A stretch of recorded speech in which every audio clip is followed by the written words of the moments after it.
Milton Samaddar অনেকের কাছেই সমাজসেবক, মানবতার ফেরিওয়ালা হিসেবে পরিচিত।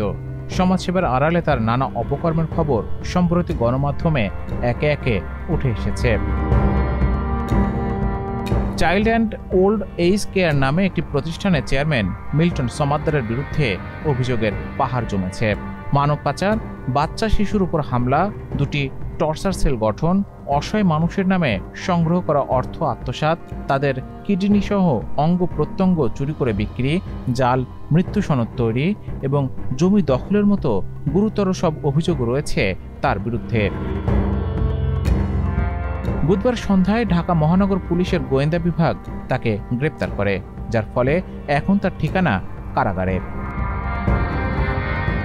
মিল্টন সমাদ্দারের বিরুদ্ধে 3টি মামলা দায়ের করা হয়। এর মধ্যে প্রতারণা, মানব পাচার, নির্যাতনের কয়েকটি অভিযোগ এনে 2টি মামলা করা হয়েছে মিরপুর মডেল থানায়। এক মামলায় বাদী হয়েছে পুলিশ। হঠাৎ করে আলোচনায় আসা কে এই মিল্টন সমাদ্দার? মিল্টনের বাড়ি বরিশালের উজিরপুরে। নিজের বাবাকে পিটিয়ে এলাকা ছাড়া হন মিল্টন। এরপর ঢাকায় এসে শাহবাগে একটি ফার্মেসিতে কাজ নেন। সেখানে ওষুধ চুরির কারণে বের করে দেয়া হয় তাকে। মিঠু হালদার নামে এক নার্সকে বিয়ে করেন মিল্টন সমাদ্দার। বিয়ের পর স্ত্রীকে নিয়ে মিরপুরে স্থাপন করেন child and old age care নামে একটি আশ্রয় কেন্দ্র। 900 মরদেহ দাফনের দাবি মিল্টনের আসলে কত? মিল্টনের দাবি, সব মিলিয়ে এখন পর্যন্ত প্রায় 900 মরদেহ দাফন করেছেন তিনি। তাদের মধ্যে 600 জন তার আশ্রমে মারা গেছেন, আর বাকি 300 মরদেহ রাস্তা থেকে এনে তিনি দাফন করেছেন।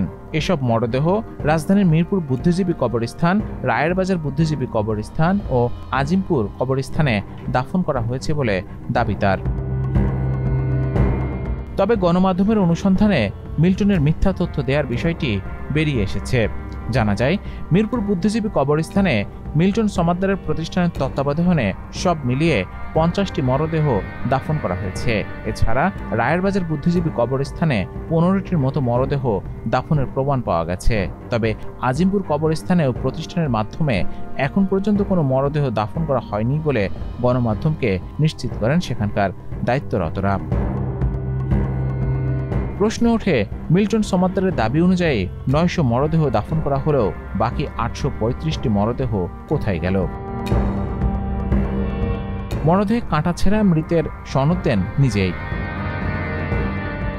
মিল্টন সমাদ্দারের দক্ষিণ পাইকপাড়া আশ্রমের কাছেই বাইতুল সালাম জামে মসজিদে একসময় তার প্রতিষ্ঠান থেকে নিয়ে আসা মরদেহ বিনামূল্যে গোসল করানো হতো। তবে গোসল করানোর সময় দায়িত্বপ্রাপ্ত ব্যক্তিরা প্রায় প্রতিটি মরদেহের বিভিন্ন স্থানে কাঁটা ছেঁড়ার দাগ শনাক্ত করেন। করানোর সময় এ বিষয়ে মিল্টনের কাছে মসজিদ কর্তৃপক্ষ জানতে চান। এরপর তিনি ওই মসজিদে মরদেহ পাঠানো বন্ধ করে দেন। স্থানীয় একটি মাদ্রাসার পরিচালক বলেন, মিল্টন একসময় বাসা ভাড়া পরিশোধ করতে পারতেন না। এখন তিনি এগুলো করে কোটি কোটি টাকার মালিক, চড়েন দামি গাড়িতে।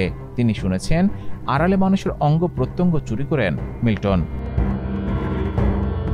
তিনি আরো বলেন, রাস্তা থেকে তুলে আনা মানুষের মধ্যে যাদের কিডনি সহ গুরুত্বপূর্ণ অঙ্গ ভালো থাকে তাদের যথাযথ চিকিৎসা করানো হতো, দেয়া হতো ভালো খাওয়া দাওয়া। এরপর সুস্থ হলে নেওয়া হতো তাদের অঙ্গ প্রত্যঙ্গ। মিল্টন সমাদ্দারের বিরুদ্ধে বিভিন্ন সময়ে নিজস্ব লাঠিয়াল বাহিনী নিয়ে একাধিক ব্যক্তিকে মারধরের প্রমাণ মিলেছে গণমাধ্যমের অনুসন্ধানে। তার আশ্রমের ভেতরে রয়েছে নিজস্ব বন্দিশালা। সেখানে আছে লাঠিসোঁটা, পাইপ সহ মারধরের নানা উপকরণ। চুন থেকে পান খসলেই হামলে পড়ে তার লাঠিয়াল বাহিনী। বরিশালের চার্চ দখল। বরিশালের চন্দ্রকোনা খ্রিস্টান মিশনারি চার্চ দখল চেষ্টার অভিযোগ রয়েছে মিল্টন সমাদ্দারের বিরুদ্ধে। দখলের উদ্দেশ্যে তিনি ধর্ম মন্ত্রণালয়ের সিল সই জাল করে চার্চের নতুন কমিটি গঠন করে বরিশাল জেলা প্রশাসককে চিঠি দেন। ওই কমিটিতে সভাপতি করা হয় মিল্টন সমাদ্দারকে। কমিটির বাকি সদস্যদের প্রায় সবাই মিল্টনের পরিবারের সদস্য ও আত্মীয় স্বজন। সাভারের নির্জন এলাকায় মিল্টন সমাদ্দারের আশ্রম।